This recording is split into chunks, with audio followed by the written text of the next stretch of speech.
Good day, good people, and welcome to Whisky Smoke News Network, your weekly whiskey, cigar, pipe, and pipe tobacco program, where we cover the news, new releases, upcoming events, and we throw in an interview with someone in the industry or someone who is industry adjacent for good measure. We may sometimes get a bit cheeky. We may even, at times, be a bit scholarly, but providing you with some entertaining content for the next hour or so is our ultimate goal. With all that being said, please remember that you must be the appropriate age in your home country to watch or listen to this program, which is usually 18 or 21. So if you're not, please do come back to the program when you are of the appropriate age. This is episode 26 for July 8th, 2026. My name is Chris Kumnick, and I'll be your host.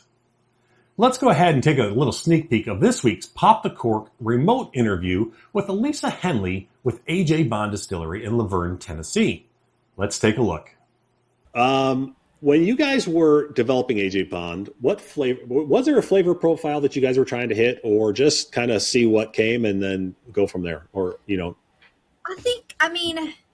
of course, we had already had 12 years experience at that point. So we kind of knew what we wanted to work with. Yep. I know, like, from my palate, I tend to like rye whiskeys more. I like the spice that you get, the pepperiness. I don't hate wheated whiskey, but if I had a choice, I'm probably going to go rye. Okay. The wheated whiskey is a little bit sweeter and softer, and I just like that spice. Got it. So we knew we wanted it to be a corn rye barley mix. So we knew things like that. And then we just kind of started making it. All of that with Allisa and more. But first, the news. In whiskey news, Sazerac is poised to significantly expand its Kentucky footprint after its subsidiary, Tom Collins Distilling, emerged as the successful bidder in a court-ordered auction for the former Garrard County Distilling property in Lancaster, Kentucky, with a winning bid of $20 million. The 210-acre distillery, which opened in early 2024 as the state's largest independently owned bourbon distillery, ceased operations in April of 2025 after financial troubles and more than $26 million in debt forced it into receivership. Tom Collins Distilling had previously acquired the property's debt, making Sazerac the primary creditor before ultimately purchasing the facility. While Sazerac has not yet announced its plans for the site, local officials are optimistic that the company, owner of Sazerac and famed Buffalo Trace Distillery, will return the distillery to production, bringing new jobs and economic growth back to Garrard County. The acquisition also strengthens Sazerac's already extensive Kentucky operations, which include Buffalo Trace, Barton 1792, and Glenmore Distillery, as the company continues investing heavily in its long-term bourbon production capacity. Ireland has launched a major public consultation that could reshape the future of Irish whiskey production for years to come. The Department of Agriculture, Food, and the Marine is inviting producers and the public to comment on the proposed changes to the Protected Geographical Indication Rules, GI rules, governing Irish whiskey, with submission open until September 4th, 2026. Among the biggest proposals from the Irish Whiskey Association are increasing the allowance for additional grains in pot still Irish whiskey from 5% to 30%, permitting only rye, wheat, and oats as those adjunct grains, raising the malted barley limit for grain whiskey to improve production efficiency, expanding maturation beyond oak to other types of wooden casks, and removing language that effectively discourages peated pot still whiskey. Supporters say the changes better reflect the historic Irish distilling practices while encouraging innovation, but the proposals are expected to generate significant debate across the industry before any amendments become official. Bulleit Frontier Whiskey has unveiled its oldest rye whiskey ever with the release of Bulleit 20-year-old Straight Rye, a cask-strength limited edition celebrating both the brand's rye heritage and America's 250th anniversary. Distilled in Lawrenceburg, Indiana, using Bulleit's signature 95% rye mash bill and aged for 2 decades in Kentucky, the whiskey was blended by Nicole Austin, who selected the barrels that retained the bold spice of rye while developing remarkable depth over 20 years. Bottled at a robust 68.5% ABV or 137 proof, It offers aromas of seasoned oak, baking spices, and dried fruit, with flavors of caramelized sweetness, dark fruit, and layered spice. Just 1,776 individually numbered bottles will be released beginning in July at the Bulleit Distillery and select U.S. markets for $299 per bottle, making it one of the rarest and oldest rye whiskeys ever produced under the Bulleit name. Family-owned spirits giant Bacardi has completed its acquisition of Teeling Whiskey, purchasing the remaining ownership stake to take full control of one of Ireland's fastest-growing whiskey brands. Founded by brothers Jack and Stephen Teeling, the Dublin distillery has become driving force behind the modern Irish whiskey renaissance since opening in 2015 as Dublin's first new distillery in more than 125 years. Bacardi first invested in Teeling in 2017, became the majority owner in 2013, and says the brand has more than doubled in size and now reaches over 80 international markets. While Bacardi now owns the company outright, Jack and Stephen Teeling will remain actively involved in guiding the brand's future growth and innovation. The acquisition underscores Bacardi's confidence in the long-term global potential of Irish whiskey, with Teeling expecting to continue expanding its award-winning portfolio while maintaining its reputation for innovation and premium craftsmanship. As America celebrates its 250th anniversary, distilleries across the country are marking the milestone with an impressive lineup of limited edition whiskeys that honor the nation's history and bourbon heritage. Standout releases include Evan Williams' America 250 commemorative bottles, George Washington's Distillery launching its first ever 7-year-old Spirit of 76 bourbon, Blue Run's USA 250 Special Edition, Four Branches Liberty Reserve, Jefferson's Founders Reserve 20-year-old, Brush Creek Heroes Edition, Breckenridge Patriotic Reserve, James E. Pepper's updated 1776 Bourbon and Rye, Stolen Wolf's Wolf and Wilson Straight Rye inspired by authentic colonial era recipe, and Chicken Cock Old Glory, a unique blend of Kentucky rye whiskey and Laird's apple brandy. Many of these releases are limited to 250 or 1,776 bottles, paying tribute to the nation's founding, while others feature patriotic packaging and historic mash bills, making 2026 one of the most collectible years in recent American whiskey history. Recent additions to the celebration also include special anniversary releases from brands like Bulleit, Garrison Brothers, Old Forester, Copper and Cask, and King of Kentucky, underscoring how the entire American whiskey industry is embracing the country's semi-quincentennial with rare, highly sought-after bottlings. Taiwan's Kavalan Distillery has unveiled the Kavalan Solist Madeira Cask, a limited edition cask-strength single malt available exclusively through global travel retail. Limited to approximately 6,000 1-liter bottles, the whiskey is matured in first-fill Madeira wine casks made from Tinta Negra grape, allowing the rich fruit character of the fortified wine to complement Kavalan's signature tropical house style.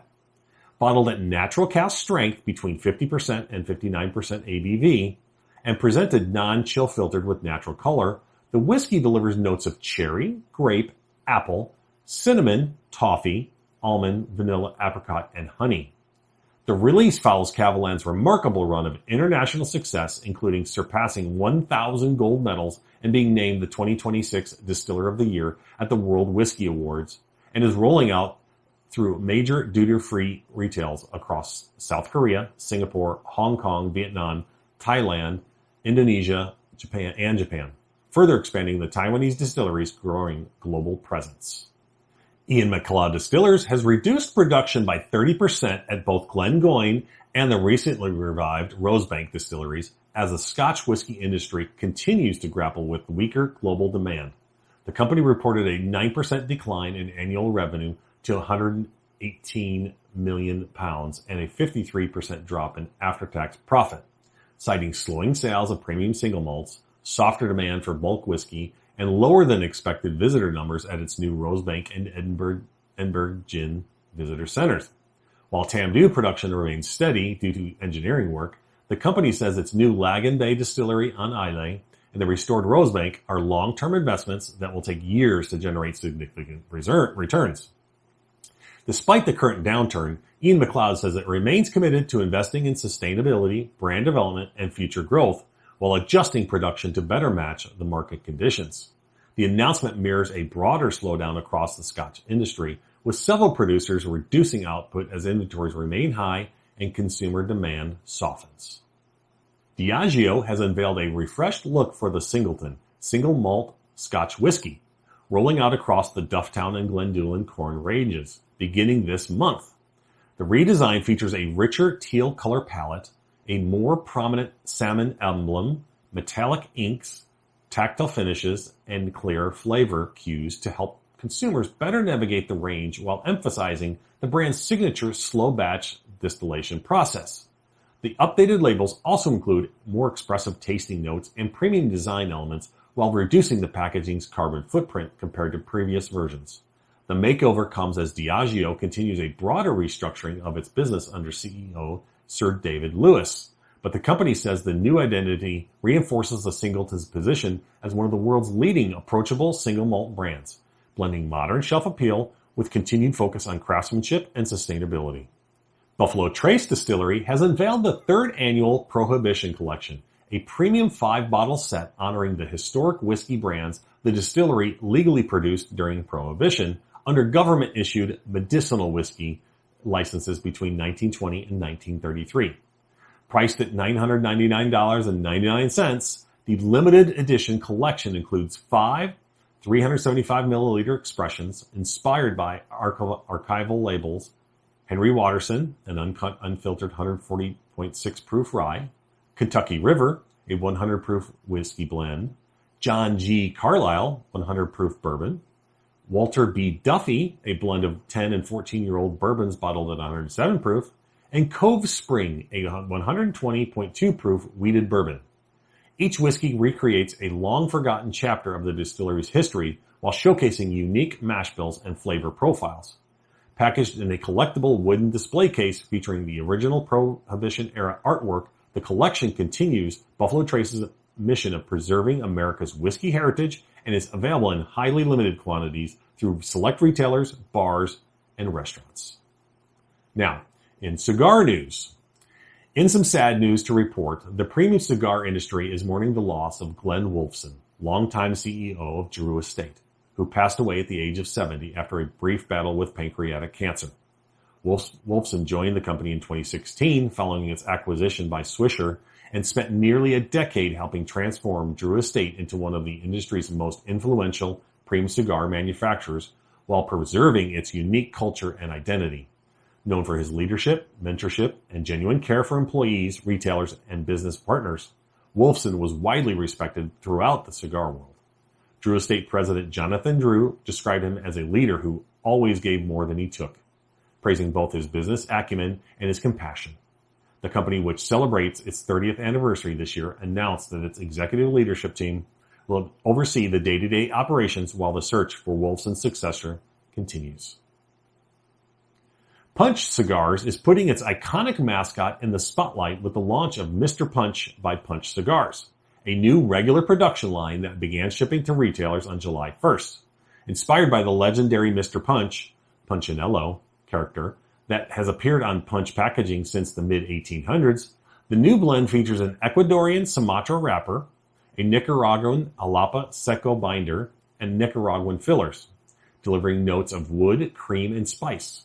Produced at STG Esteli in Nicaragua, the line is available in 3 sizes: the Toro 6x54, the Gigante 6x60, and the Big Slapper, a 7x70, the largest Punch cigar ever released.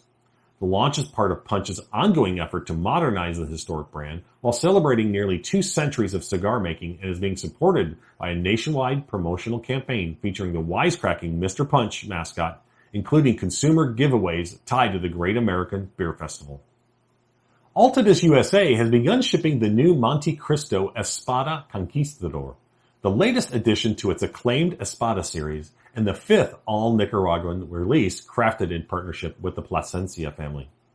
Handcrafted at Plasencia's factory in Esteli, Nicaragua, the medium to full-bodied cigar features a Jalapa wrapper, an Omotepe binder, and fillers from Condega and Esteli, delivering a rich, balanced profile of cedar, roasted nuts, coffee, spice, and subtle sweetness.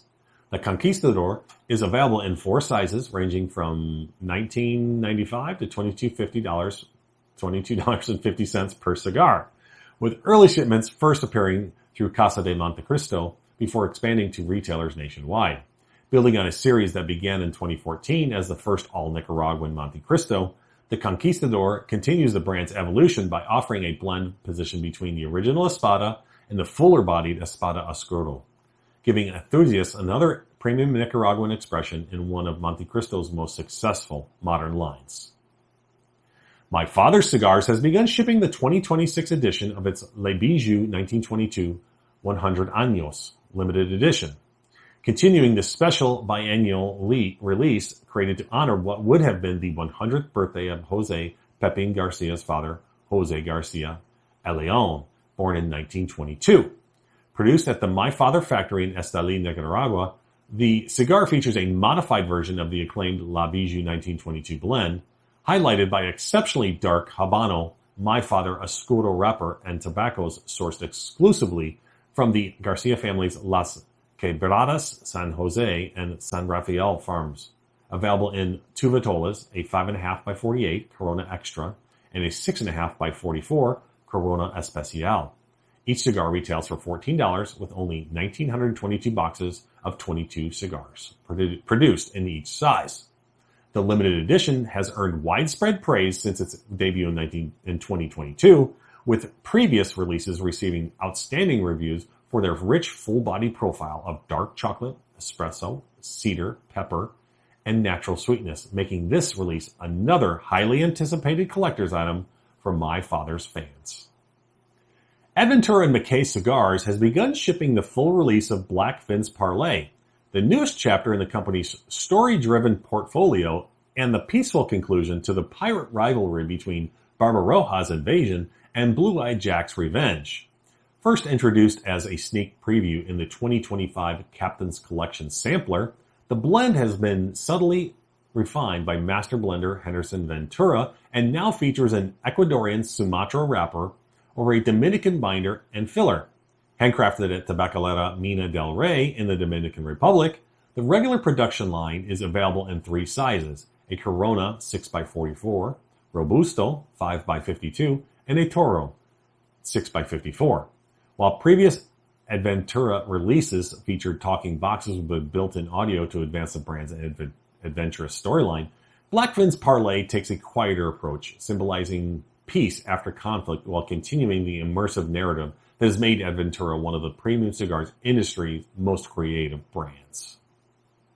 Macleod Cigars is expanding its popular color series with 3 new soft box press 6x60 Gordo Vitolas available exclusively through Two Guys Cigars in New Hampshire, beginning July 9th. Joining the previously released black and red Gordos, the new blue, green, and white blends are all handcrafted at Macleod's factory in Nicaragua, retailing for $10.29 per cigar in 20-count boxes. Each blend maintains its distinctive profile, with the blue featuring a Mexican San Andreas Sumatra wrapper, the greens showcasing a Brazilian Mata Fina wrapper, and the white offering a Connecticut seed wrapped wrapper over a Connecticut broadleaf binder. The release continues Macleod's strategy of partnering with select brick-and-mortar retailers on exclusive formats while giving fans of the color series a larger ring gauge option that retailer David Garofalo of Two Guys believes delivers exceptional value and an even more enjoyable smoking experience. Wildfire Cigar Company has begun shipping Radio Octave, a one-and-done limited edition designed to showcase the lighter, more elegant side of the company's blending philosophy. Handcrafted at Tabacalera William Ventura in the Dominican Republic, the 5 3/4 by 48 Parejo features a 5-year aged Ecuadorian Corojo wrapper, a Sumatra seed binder, and a filler blend of Corojo Ligero, Criollo 98, and Nicaraguan tobaccos, creating a refined profile with balanced notes of cream, cedar, subtle spice, and natural sweetness. Priced at $16 per cigar in 10-count boxes, Radio Octave is being produced only to satisfy retailer pre-orders, making it a true limited release that will not be made again. Cigar also reflects Wildfire founder Jeremy McDonald's evolving business strategy as the boutique brand has shifted away from regular production in favor of a steady stream of unique small batch releases under its new Camp Counselor Enrollment Program, following recent offerings such as Dead Drift and the Fault line. Ceniza Fina Cigars has begun shipping its newest regular production Connecticut Broadleaf, giving the young brand its boldest offering yet. Crafted at Tabacalera La Isla in Dominican Republic, the blend features a Connecticut Broadleaf wrapper, Mexican binder, and filler of Piloto Cubano Criollo 98 HVA and Nicaraguan Alapa tobaccos, delivering rich notes of cocoa, dark chocolate, molasses, espresso, and black pepper. Owners Sam and Rosie Lopez say the new cigar was created in response to customers asking for a more full-bodied smoke, complementing the company's existing Corojo and Connecticut lines. The box-pressed Connecticut Broadleaf is available in 4 sizes and priced from $13 to $15 per cigar, and is distributed nationwide by Pospiec Cigars, continuing the Arizona-based company's steady growth since launching the Ceniza Fina brand in 2024. Principal Cigars has introduced the new Martinique Corona, expanding its elegant Martinique line with a 5.5 by 43 Vitola that is available initially exclusively through Small Batch Cigar after the retailer purchased the entire production run.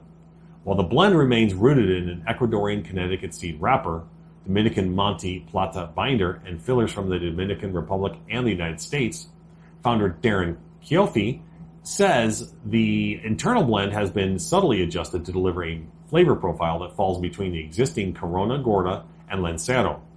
Priced at $14 per cigar, the Martinique Corona is expected to become a regular production offering once the next batch is completed later this year, or in early 2027. Known for its refined notes of brioche cream, cedar baking spices, and dried fruit, the Martinique line continues to strengthen Principal Cigars' reputation for producing sophisticated, Connecticut-style premium cigars with exceptional complexity. RoMa Craft Tobac is expanding its nautical-themed lineup with the launch of the new Marinero series, introducing 2 6x60 Gordo cigars inspired by this spring's Craft Maquete El Marinero release. The Marinero boatswain carries over the original blend with a Mexican San Andreas wrapper, Omotepe, Nicaraguan binder, and Dominican and Nicaraguan fillers, while the Marinero Coxswain offers a different experience with a Ecuadorian Connecticut seed wrapper and the Connecticut broadleaf binder over the same Dominican and Nicaraguan fillers. Both cigars are priced at $10 each and packaged in 25-count bundles. The name continues the maritime theme appropriate for co-founder Skip Martin, a U.S. Navy veteran, with Marinero meaning mariner and boatswain, and coxswain referring to the key shipboard leadership roles. The new line debuts this month at Caribbean Cigars in Miami and Pipe World in Austin, before expanding to additional retailers later this year. AGANORSA Leaf has expanded its Aniversario Connecticut lineup with the release of its new Aniversario Connecticut Tubo, a 6x52 round Toro individually packaged in a sleek metal tube for added convenience and protection. Unlike the existing 6.25x52 box-pressed Toro, the new Tubo features a traditional round format while using the same blend of an Ecuadorian Connecticut seed wrapper over AGANORSA-grown Nicaraguan tobaccos, handcrafted at the company's factory in Nicaragua. Priced at $19.99 per cigar and packaged in 10-count boxes, the new release is designed to appeal to both longtime AGANORSA fans and newcomers looking for a refined, medium-bodied Connecticut experience. After being introduced at the 2026 PCA Convention and Trade Show, the Tubo has now begun arriving at retailers across the U.S., expanding one of AGANORSA's most acclaimed premium cigar lines. Hiram and Solomon Cigars has begun shipping 2 meaningful limited edition releases first unveiled at the 2026 PCA Convention and Trade Show, Mystic Tie and Fraternal Flame. Both are handcrafted 6x52 Toro cigars made in the Dominican Republic and are inspired by the principles of Freemasonry while supporting charitable causes. Mystic Tie features a striking barber pole wrapper symbolizing unity and balance and was created to honor the Most Worshipful Omar S. Morris, Grand Master of Masons for New Jersey. Fraternal Flame, honoring rightful worshipful Larry A. Durr, past Grand Master of Masons of Pennsylvania, celebrates fellowship and personal growth with its Ignite the Light Within theme. Both cigars are limited to 1,000 boxes of 10 and retail for $16 per cigar, and a portion of the proceeds from each release benefits the respected Grand Master's charitable initiatives, making these cigars as meaningful as they are collectible. Now, in upcoming events. The Rose City Cigar and Soul will take place in Portland, Oregon this weekend, July 9th through the 12th. The Chicago Cigar Week will take place July 22nd through the 26th. The NASPC Pipe Show takes place in Columbus, Ohio, August 7th. Watch Hill Proper Bourbon Bar and Kitchen Whiskey Festival takes place August 15th in Louisville, Kentucky. American Distilling Institute Craft Spirits Conference takes place in Miami, Florida on August 18th and 19th. The Indiana Pipe Show in Gas City, Indiana is on September 11th. The Midlands Whiskey Festival in Birmingham, UK is on September 12th through the 13th. The Whiskey Indie Love Festival in Newcastle, England is on September 18th and 19th. The Dornoch Whiskey Festival at the Royal Dornoch Golf Club in Scotland happens on October 23rd through the 25th. And that is the events. And now we move on to our Pop the Cork in-depth interview of the week with Allisa Henley, the master distiller at AJ Bond in Laverne, Tennessee. I was honored to sit down with Allisa for a remote interview earlier this week. We covered Allisa Henley's career path from business to distillation, the role of experience and mentorship in whiskey making, the importance of sensory perception in whiskey tasting, the story behind AJ Bond Distillery and its founding, industry challenges for women in whiskey, the balance of art and science in distillation, the significance of patience and time in aging whiskey, and some industry insights on brand creation and legacy. So please sit back, grab a dram, pour that glass, pick out a good stick, torch it up, grab your favorite pipe, pack the bowl with your favorite tobacco, and light away. Then listen to the interview. Please enjoy.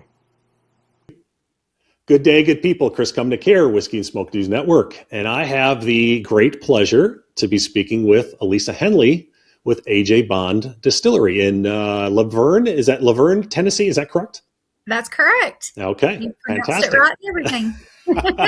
That's that Midwest coming out at me. So yeah, definitely. So if you don't mind, for those of you who may not know who you are, how did you find your way into the whiskey industry and what's kept you there? So I've been in the whiskey industry for a little over 22 years now. And I started my career at George Dickel Tennessee Whiskey. Mm-hmm. And my path to becoming a distiller is a little different than I think most distillers are. Most of them you're going to see with some kind of science background or chemistry, food, something like that. My background is business, so I have a master's in business. And George Dickel hired me originally. They weren't open to the public and they didn't have a visitor experience. Okay. So they hired me to come in and create that from the ground up. And I just learned really quickly, like one of the first things I had to do was write a tour script for the staff to, welcome people in and know what Absolutely. they're talking about. Yeah. And I knew nothing about whiskey. And so I was like, well, crap. Yeah, How am I going to write about it if I don't know anything about it? Yeah. So that's the first thing that was like, the only way I knew to do it was to actually go over to the distillery and just roll up my sleeves and get dirty and learn how to actually make whiskey and what was going on in the production process. And I was lucky enough, there were guys that had been there for 20, 30 years. So they were very seasoned distillery people. And they were so gracious to me and let, this girl come and poke in and just ask all these questions and be right in the middle of their business. And they really taught me a lot about the distillation process. Right. So that's kind of how I started out on the other side of the business for 10 years. So after my 10th year is when they asked me to be the distiller at George Dickel. Wow. So it's a little bit different path, but I think it gives me a unique perspective that I've been on both sides of the business. Most people are in one lane or the other. They don't typically cross too much. So it does give me a little bit of a unique perspective. Most definitely. So that would have been 20 years ago, roughly, right? Or a little more in the late 90s, early mid 90s? Yep. So I started in 2004. Okay. So that was I'm not saying it was completely rare, but you being a woman, nothing, which is fabulous. But that was rare back then. Would that be the case? Yes. Yeah. It's extremely rare. Yeah. And I think too, like, you are seeing a lot more women now in the industry and in these roles. Yeah. Which I love. Yeah. We're still not totally there with being integrated, I would say, in the industry, but it's so much better than it was 22 years ago, for sure. It was definitely I felt like I was carving a new path almost. Definitely. I would say, having interviewed a good bit of females in the Scotch industry over there in Scotland, that I don't know. I mean, a good portion of the master blenders, especially in the big houses, are females, because I believe, honestly, that you guys are better at it. You guys can smell, taste better than we can. So why not? Why would you not? Genetically, we are supposed to be better tasters than men. So. Yes. No, I 100% agree. 100% agree. No doubt about it. So, well, very cool. But what's kept you there? I mean, you just enjoy it. I mean, obviously, it's been fulfilling. Honestly, it's just become such a passion. Excellent. I think, like, me learning it hands-on and not sitting in a classroom, I've got to experience more of, I got to know the people doing it. I got to hear their stories. And when I first started, like I said, I was working with people that had already been there for 30 years. Yeah. And it's amazing the things they can tell you and what's gone on. And I think that drew me in. Okay. And then just the fact, because I didn't have the science background, educationally wise, right? It's not what I concentrated in. I just became really fascinated with the chemistry and what is going on. And I think what's kept me there is it's not really, distillation is not just science, it's an art too. Oh, absolutely. And every distiller can put their own spin on it. We all have little quirks that, we believe in or we think's better. Right. And so I love it. But I think, honestly, it's the people that's kept me here too. I love the distillation. Like I said, the science and the art combo. Yeah. But the people that you meet, it's such a big industry, but it feels small. Yeah. Like, I meet people every day that somehow I have a connection to that I didn't know about, Exactly. Yeah. No doubt. In fact, I think you just answered my next question, which was going to be, after all your time in the industry, what still excites you when you walk into the distillery every day? But I think you just mentioned that it's probably the people and who you meet and everything like that. But is there something in the distillery itself that still makes you want to go there every day? Excites me. Yeah. I love nothing more than walking into a barrel warehouse. Yeah. And just, honestly, it's the smells. Even like just walking in the cook room and, smell the fermenters going. It's that smell that kind of excites you when you get to the distillery. And I was telling people, it's so funny. You get so used to it. Like, you can tell if something's going wrong or if we're doing something different that day just on the smell in the air, because you get so used to it. But it's hilarious because I almost forget that it's there, and then somebody new will come and they'll be like, "Oh my gosh, do you smell that?" And it's like, "Oh yeah, I've just gotten so used to it." But it does make you excited when you walk into those smells, for sure. No, I would agree. I mean, with all the distilleries I've been in, it's just, you're right. The smell is, the visual is obviously one thing. I mean, there's beautiful still houses, beautiful, I know part of it anymore is you've got to have visual, but the smells, you're right. So amazing. I know there's no substitution for it. Yeah. It is amazing. No doubt. Okay. So I'm going to move on to a little bit different topic. Okay. So AJ Bond is named after a relationship rather than a family or a place. Can you tell me could tell us about the bond between you and John Lunn and why it became a foundation of this brand. Yeah, so John and I worked together for 20 years. Yeah. He did unfortunately pass 3 years ago unexpectedly. Yeah. But we started this industry he was hired in 2004 too by Dickel. Okay. Right. So we started within a few months of each other, both having no experience in distillation at all. Oh, wow. So Did not know that. Okay. He was hired in as the distiller. I was on the other end of the business, but we both just connected in that way that we kind of learned together. And then as we got to working together and knowing each other, like it was really like a brother-sister relationship. Got it.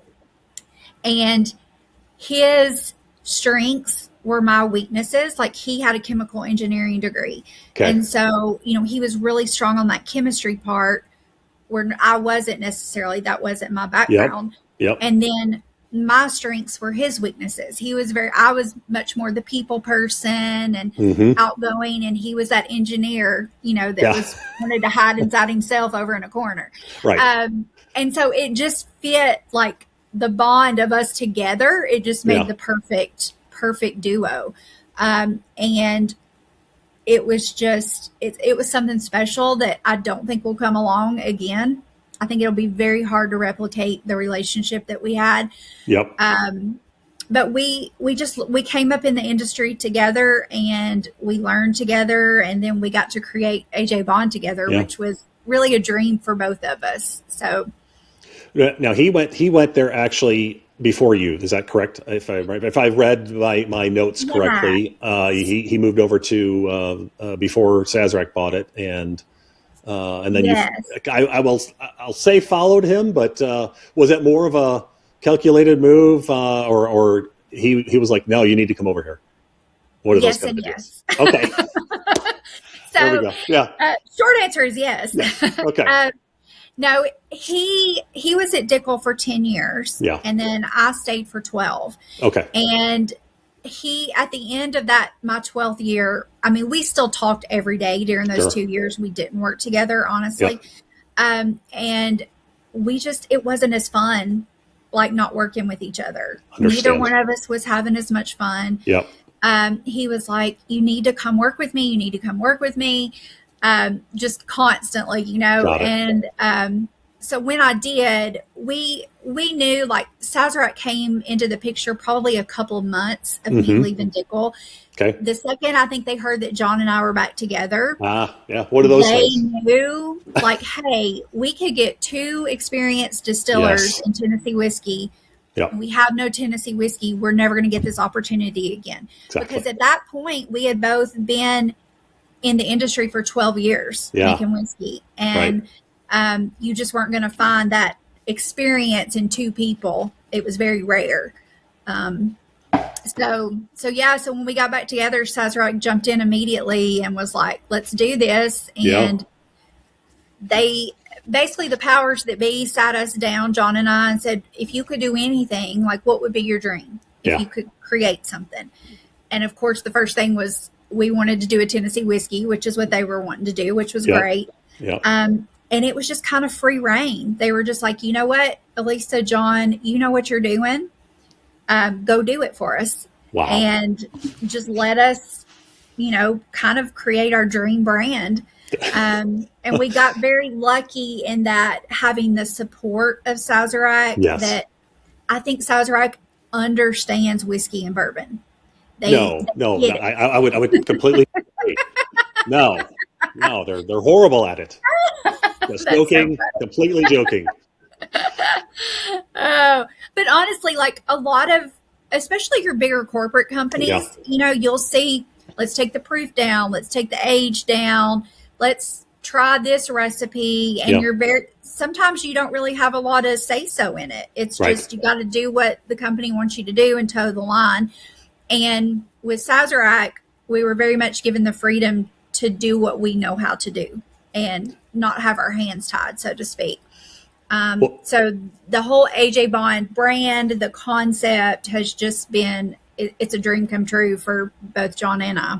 Well, it sounds that way. I mean, truly, not many people get to go and create, like you said. I mean, although, going back to what you had said earlier, you had to create the whole Dickel experience thing. So Yep. I'm sure you used that experience moving into AJ Bond to help get everything going. So yeah, absolutely. It all plays a part, like you, it's kind of like with whiskey. I tell people there's no substitution for time in the production process, in the aging process. Like, you have to be patient, and you can't fast track it. And the same is true with distilling and that role. Like, there's no shortcut to getting to where we are, to where I am, where I am today. It's just time and putting in the work to get there. So I always tell people, I get a lot of young people that'll call and be like, if you could give advice. And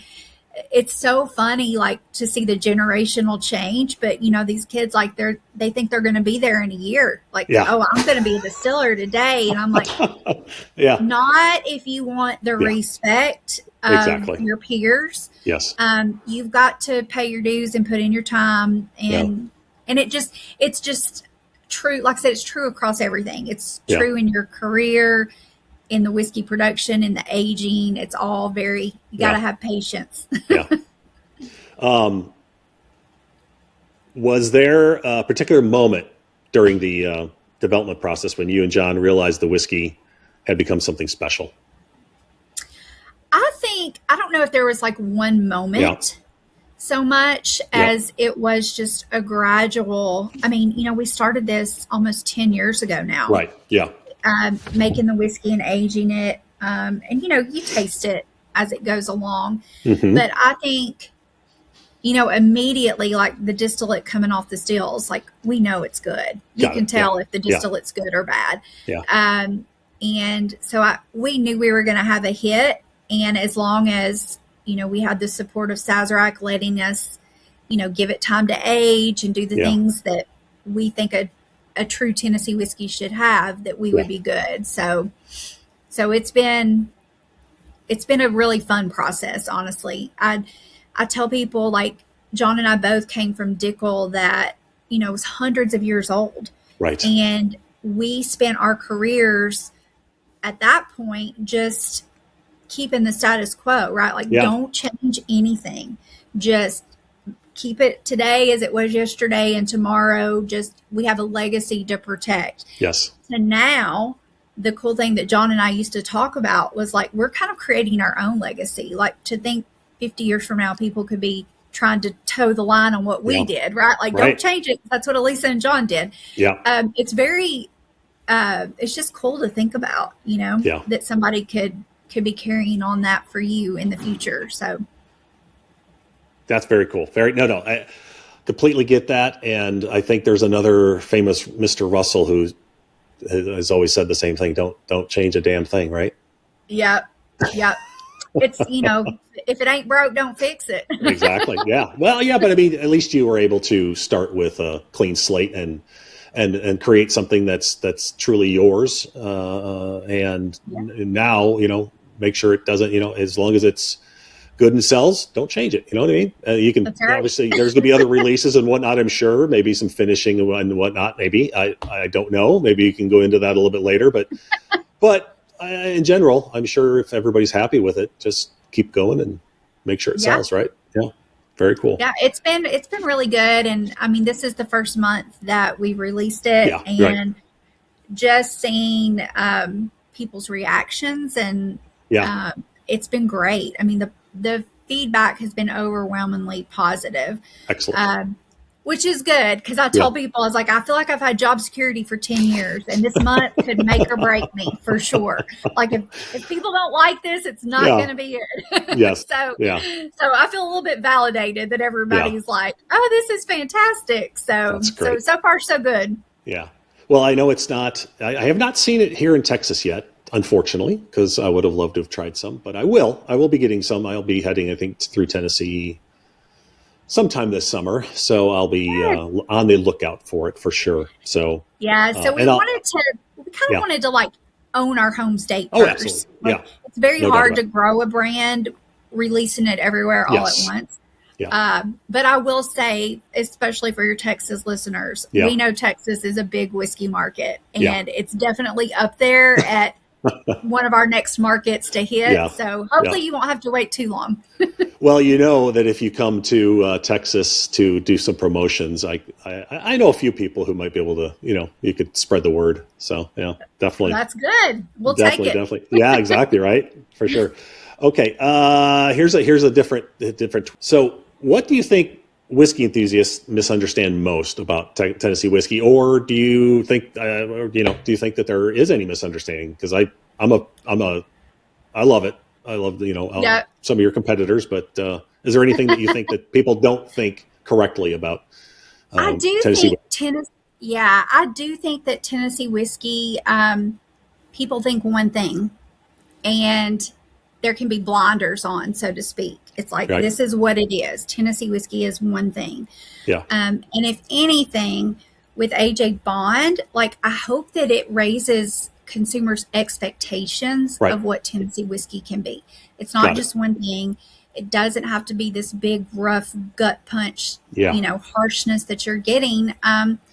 And there's so much potential in Tennessee. I mean, you look at all the bourbons in Kentucky, like, there's enough room for everybody to play, so to speak. True. And so I do think that that's, the challenge that we have of, like I said, I really think this brand can change consumers' expectations of it, and what you're going to get. So I'm really excited to see that get started. Excellent. So, and I'm not 100% sure, maybe you can school me on this. So at Dickel, was it all column stills, or did they actually have some pot stills too? No, it was all column still. Okay. And is that the same at the other big place that I won't mention during this interview? Yes. Okay. So we all have columns too. Okay. So that is one thing you guys are doing differently, that you guys are using both.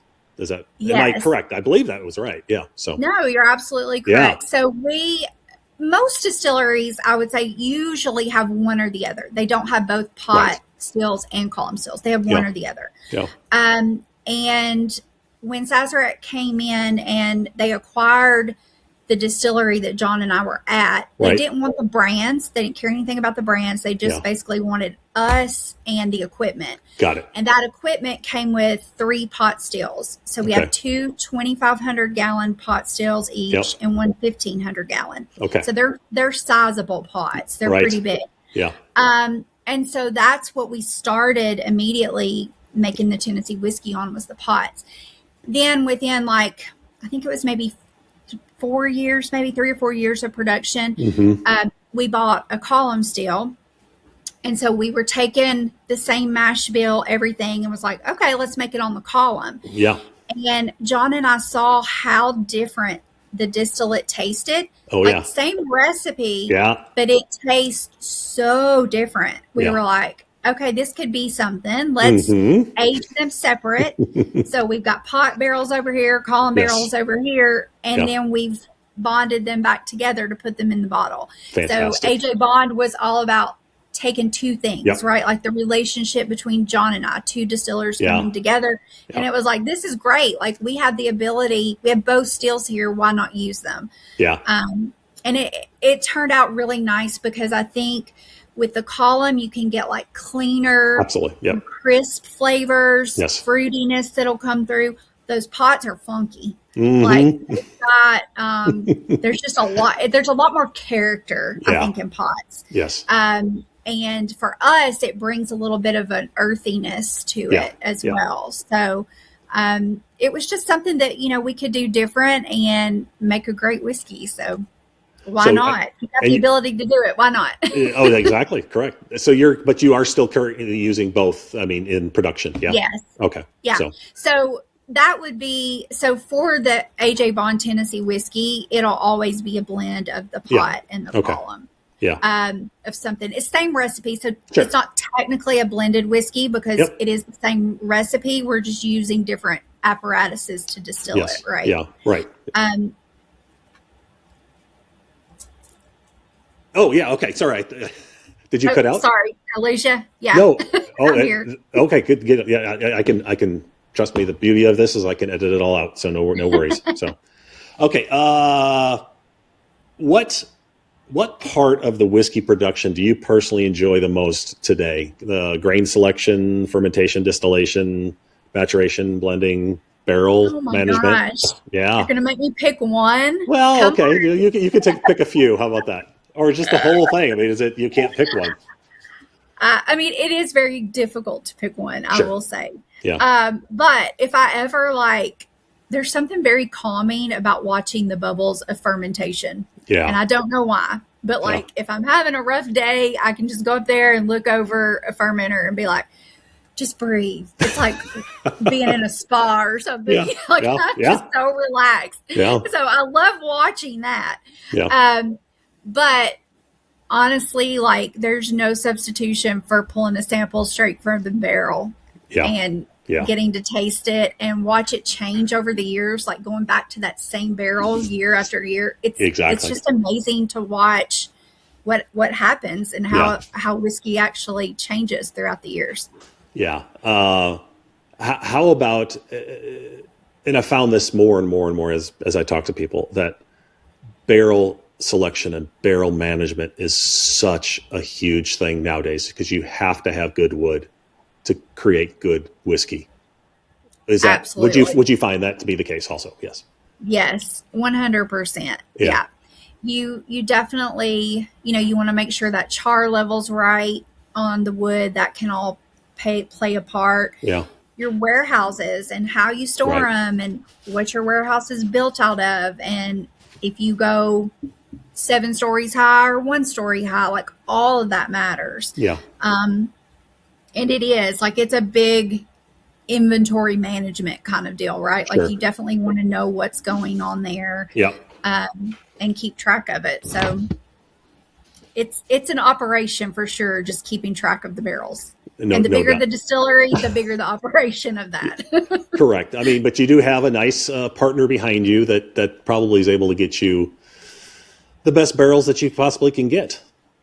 Yeah. So Sazerac, we do own our own cooperage. Yeah. And so with that, we were able to specify that all of our whiskey would be aged in Tennessee oak. Oh, so very all nice. of our barrels are made from Tennessee oak trees. Yeah.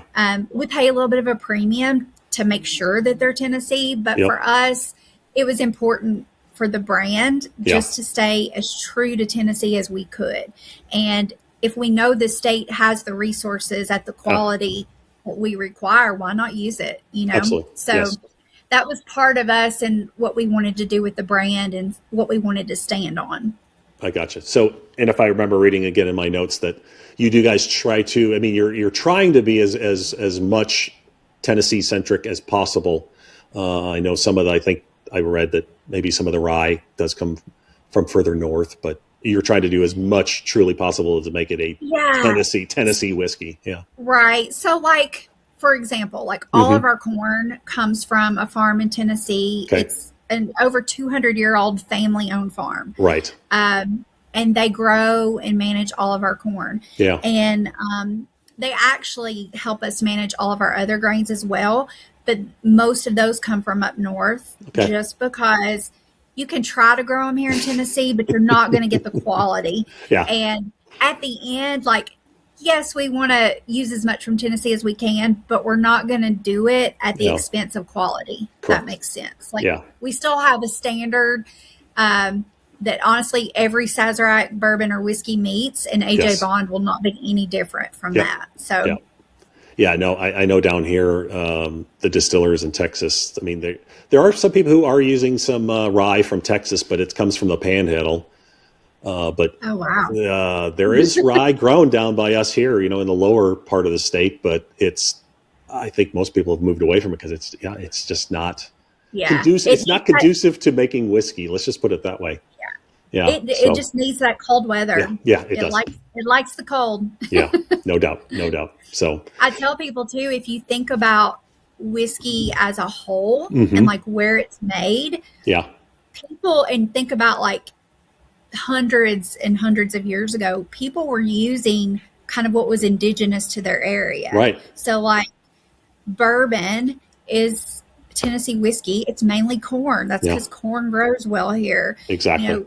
Scotch, they'll use peat because it grows in the ground and it's there. And, Japanese whiskey, they'll use rice because that's what they have. And same with rye and Canadian whiskey. So it's very interesting to me. If you look back hundreds and hundreds of years ago and think about people out in the woods making whiskey, they're just using whatever the land provided. No doubt.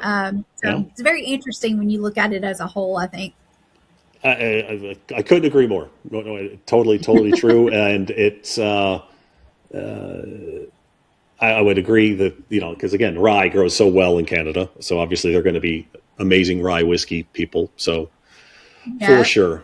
When you guys were developing AJ Bond, what flavor, was there a flavor profile that you guys were trying to hit, or just kind of see what came and then go from there? Or, I mean, of course we had already had 12 years experience at that point. So we kind of knew what we wanted to work with. Yep. I know, like, from my palate, I tend to like rye whiskeys more. I like the spice that you get, the pepperiness. I don't hate wheated whiskey, but if I had a choice, I'm probably going to go rye. Okay. The wheated whiskey's a little bit sweeter and softer, and I just like that spice. Got it. So we knew we wanted it to be a corn rye barley mix. So we knew things like that. And then we just kind of started making it, and you kind of adjust the stills at that point. Yeah. Like, how much reflux do you want, and what proof do you come off first distillation versus second? Like, all that stuff kind of matters. So you get to play around with that a little bit to get your distillate tasting just right. Yeah. Well, you guys had to probably play a little bit more than you normally would, because coming from where you came from was a column stills. Now you're playing with pot stills too. So, like, as you said earlier, it changed. I mean, the flavor from one to the other is so unlike. Yes. So you probably had to see. And it is different. I mean, it's a very different production process, and your heads and tails cut matter a whole lot more on the pots. So, I mean, it's a little bit of a learning curve, but it's fun. That's very cool. Okay. So, which Tennessee whiskey tradition, should never change, and where do you see room for innovation? Is there any? I mean, I definitely think the charcoal mellowing is what we stand on, right? 100%. And now it's in the law, so it's not going to change. But I think it screams so much Tennessee that with the AJ Bond brand, we have agreed as a company that whatever we release will go through that charcoal mellowing process. Sure, absolutely. Tennessee process, whether it's a Tennessee whiskey or not. Yeah. So even if we release something else that's not considered Tennessee whiskey, it'll still go through that charcoal mellowing, just to kind of stand true to Tennessee. We're saying it's Tennessee. So I definitely think that process is there. It's ingrained. It's what Tennessee whiskey should stand on and never change. That being said, there's always room for innovation. I feel like, at Sazerac, we actually have an experimental program. You may have seen it with Buffalo Trace. They'll release experimental collections every now and then. And that's true with every Sazerac distillery within the company.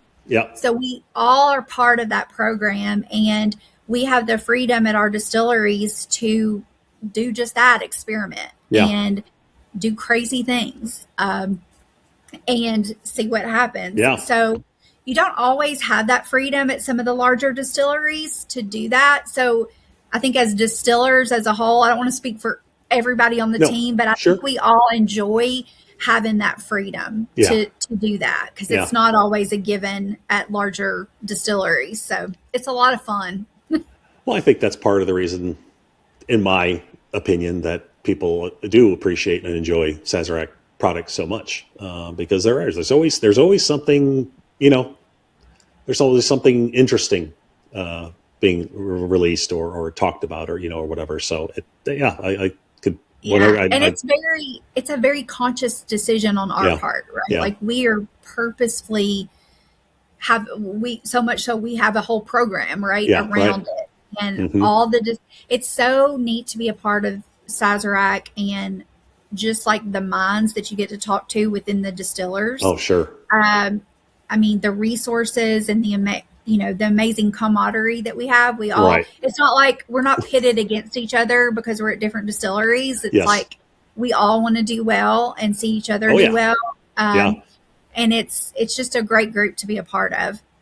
But that's the whiskey industry in a nutshell to me. I mean, not just in America. All the people I've met in Scotland too have just been lovely, just wonderful people.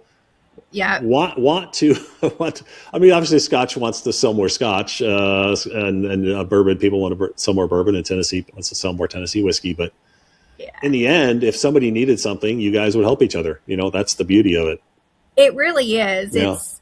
I think that's like why I say, it's such a big industry, but it feels so small because it is more of like a family feel. And I mean, there's dozens of people I could call that I know would help me at a moment's notice. Exactly. Yeah. And so it's a unique industry, and I tell people it could be worse. We could all have real jobs. So at least we have.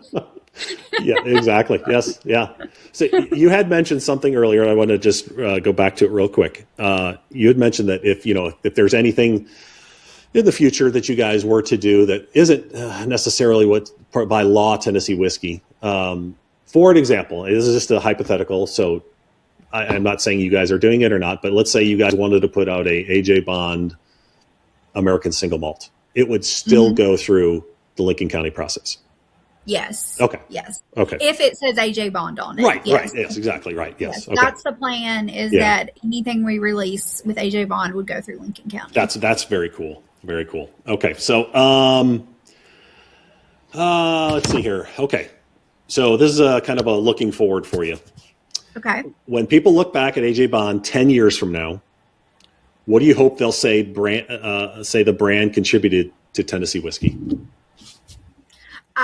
I go back. I hate to repeat myself, but I go back to I want their expectations to be raised, to be risen. I want them to expect more out of Tennessee whiskey than what they're used to. Yep. And I think that AJ Bond is a great start to that. It's the feedback that we've gotten this month alone. I think we're off to a really good start. No, that's a great answer. So, okay. Lightning round. Okay. So these are quick answers. I'll try. Okay. Neat, rocks, or cocktail? Oh gosh, probably neat. Okay. One whiskey myth you'd love to retire forever? Oh my goodness. One myth. Oh my gosh, I have no clue. That's okay. You can pass. You can pass. That's okay. I'll pass on that one. I'll have to think a minute on it. Okay, no worries. What bottle are you most likely to open when friends come over? I always have a bottle of either Buffalo Trace or Eagle Rare on hand. Always. Excellent. Yeah, well, you can't really go wrong with either one of those. If you ask me, I probably have more than one bottle back in my collection. So I think they're the most versatile. They're the most versatile out of what we have. So 100% agree. Totally. Okay, and then favorite Tennessee whiskey memory. Oh my goodness, there's so many. I think honestly, there's no substitution for the beginning of AJ Bond. And what it is when the CEO and chairman of the board of Sazerac came to John and I and sat down and was like, this is what we want to do. That moment in itself, you just can't replicate that feeling. It's just like somebody giving you the best present ever. Like the keys to the castle, right? Yeah, it really was. And then you were able to build the castle. I know. And to have the support of a company like Sazerac, like that's just, it's unheard of. We could have started a small distillery on our own and, had all the headaches and not have the resources. So, I mean, honestly, it's a dream. It is a dream. Yeah. Well, Allisa, thank you so much for taking some time out of your very busy day. I truly, truly appreciate it. Very much looking forward to trying the whiskey. And when I do, I will give you a report back and let you know what I think. I feel confident that you're going to be pleasantly surprised. Well, I'm a big believer. I love pot still stuff. So I'm truly, I mean, I've had the other guys, so I'm looking forward to seeing. I think it will. I agree. I think you guys are going down a neat path with it that should Absolutely. appeal to a mass audience. So, and in the future, if I'm near that area, I hope I might be able to stop by and you're always welcome. check out. Well, let me ask you that real quick. So, is there any? How do I put this? Is there a visitor center and stuff there at the distillery right now, or? So currently, no. Okay. So we've kept it closed to the public, Got and it. that was done intentionally, really, Yeah. in the beginning, because it was just all, like I said, we've been working on this for 10 years, and we Yeah. kept it pretty quiet. Okay. Some people knew, but it's been pretty quiet. So that was done intentionally.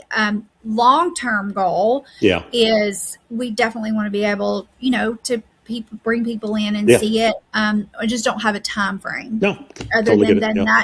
that's in the long term Yeah. vision. Yeah. No. Get it. Well, maybe I can sneak in a press media visit and We could help you out there. understand. Now, again, thank you so much for your time. I truly appreciate it, and look forward to maybe many discussions in the future. Yeah, I welcome it. It'd be great. Excellent. I definitely want to hear what you think once you try it. I will absolutely do that, and I'll hopefully again get a bottle and do a review online and let you know. But I'll let you know offline too. So Okay, sounds All right. great. Thanks, I love Allisa. it. Thanks All so right. much, Chris. Bye. I want to thank the one and only Allisa Henley for taking some time and sitting with me for a nice in-depth interview on a wide range of topics, as well as a hearty thank you to Sazerac for allowing Allisa to sit down for the interview. I will be keeping my eye out for a bottle of the AJ Bond whiskey to try and sample for a future review. If you know where I might be able to find a bottle, please let me know in the comments below. Now, the segment I like to call, What is Chris Putting in His Mouth? Continuing my series of whiskey branded cigars paired with their namesake spirits for this Okay. Now, the segment I like to call, What is Chris Putting in His Mouth?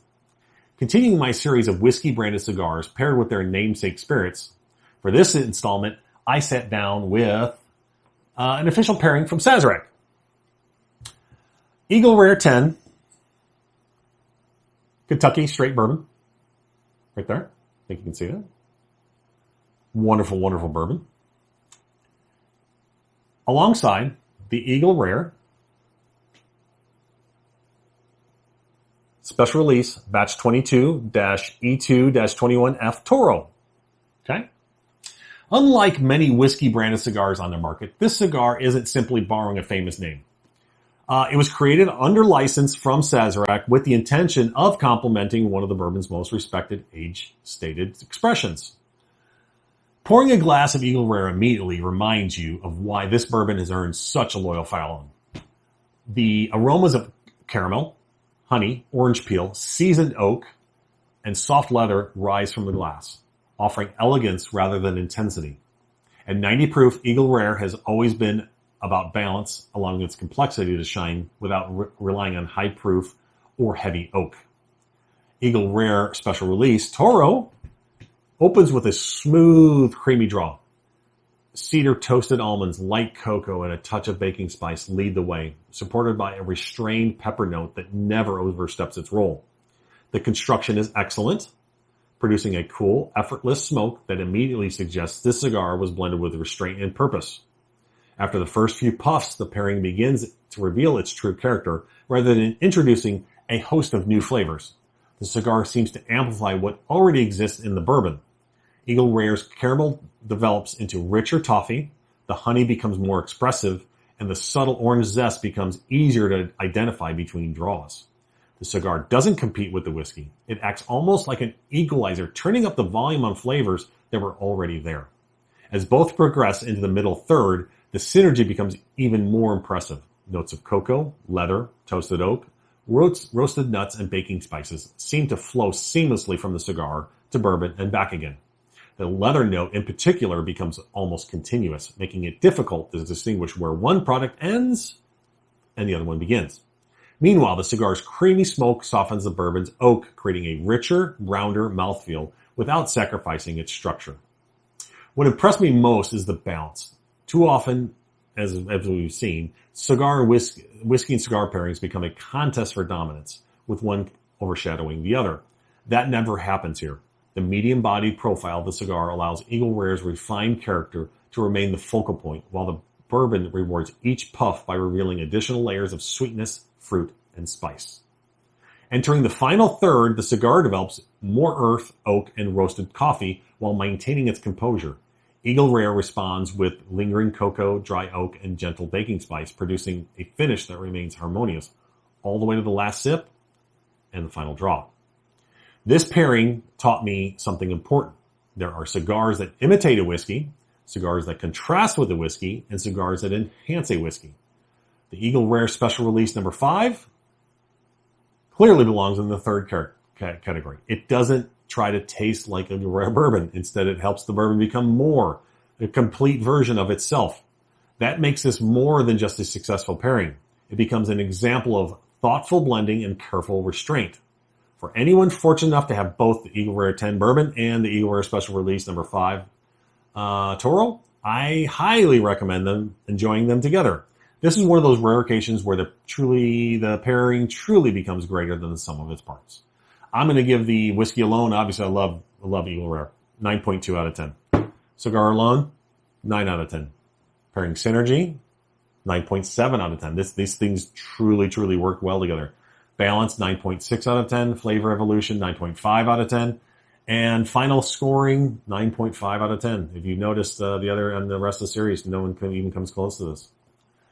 So again, my pairing classification is amplification pairing. This is a pairing in which a cigar doesn't attempt to copy or overpower the whiskey, but instead enhances and magnifies the whiskey's existing flavors, revealing additional complexity with every sip and draw. This cigar was made, again, through license from Sazerac with STG. It doesn't say exactly where it was made, but I think most people believe it was made down in the Dominican Republic. Great cigar, great whiskey. So now, as always, I want to thank you for joining me on this amazing journey to learn all that I can about these three amazing industries. I hope that you were able to learn something new from this episode, but more importantly, I hope that you were entertained and will continue to listen and or watch the program moving forward.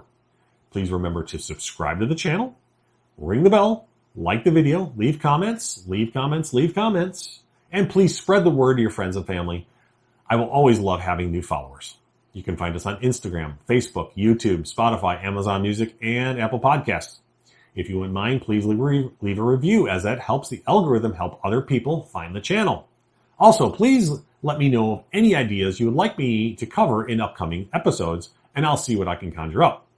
I will see you next week on the Whisky and Smoke News Network. And remember, please drink and smoke responsibly.